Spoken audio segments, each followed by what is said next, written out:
বাংলাদেশ সম্মিলিত সনাতনী জাগরণ জোটের মুখপাত্র ও হাটহাজারীর পুণ্ডরিক ধামের অধ্যক্ষ চিন্ময় কৃষ্ণ দাস ব্রহ্মচারীকে গ্রেফতার ও জামিন নাকচের নিন্দা জানিয়ে বিবৃতি দিয়েছে ভারত।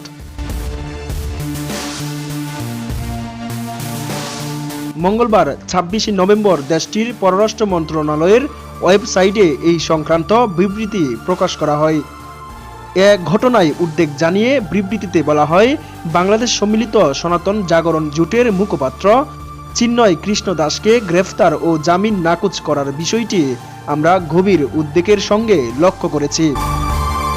বাংলাদেশে চরমপন্থীদের দ্বারা হিন্দু এবং অন্যান্য সংখ্যালঘুদের উপর একাধিক হামলার পরে এখন এই ঘটনা ঘটল। বিবৃতিতে আরও দাবি করা হয়, বাংলাদেশে সংখ্যালঘুদের বাড়িঘর ও ব্যবসা প্রতিষ্ঠানে অগ্নিসংযোগ ও লুটপাটের পাশাপাশি চুরি ও ভাঙচুর এবং দেবতা ও মন্দির অবমাননার একাধিক নথিপত্র ঘটনা রয়েছে। পররাষ্ট্র মন্ত্রণালয়ের ওই বিবৃতিতে আরও বলা হয়, শান্তিপূর্ণ সমাবেশের মাধ্যমে ন্যায্য দাবি উপস্থাপনাকারী একজন ধর্মীয় নেতার বিরুদ্ধে মিথ্যা অভিযোগ এনে গ্রেফতার করা হয়েছে।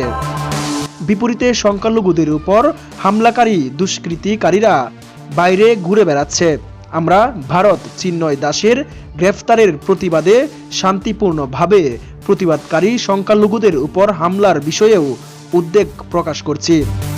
বিবৃতিতে হিন্দু ধর্মাবলম্বী সহ সকল সংখ্যালঘুদের শান্তিপূর্ণ সমাবেশ ও মত প্রকাশের স্বাধীনতার অধিকার প্রতিষ্ঠা ও নিরাপত্তা নিশ্চিত করার আহ্বান জানানো হয়েছে বাংলাদেশ সরকারের প্রতি। প্রসঙ্গত, চট্টগ্রাম নগরীর নিউ মার্কেট মোড়ের স্বাধীনতা স্তম্ভে বাংলাদেশের জাতীয় পতাকা অবমাননার অভিযোগে হওয়া মামলায় গ্রেফতার করা হয় চিন্ময় দাসকে। ঢাকা শাহজালাল আন্তর্জাতিক বিমানবন্দর থেকে সোমবার ২৫ নভেম্বর বিকেলে তাকে গ্রেফতার করা হয়।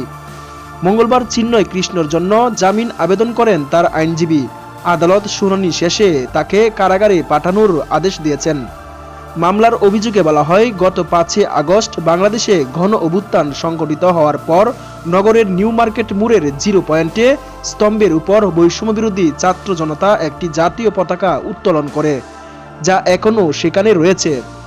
২৫ অক্টোবর বাংলাদেশ সনাতন জাগরণ মঞ্চের উদ্যোগে লালদিঘির মাঠে একটি মহাসমাবেশ হয়।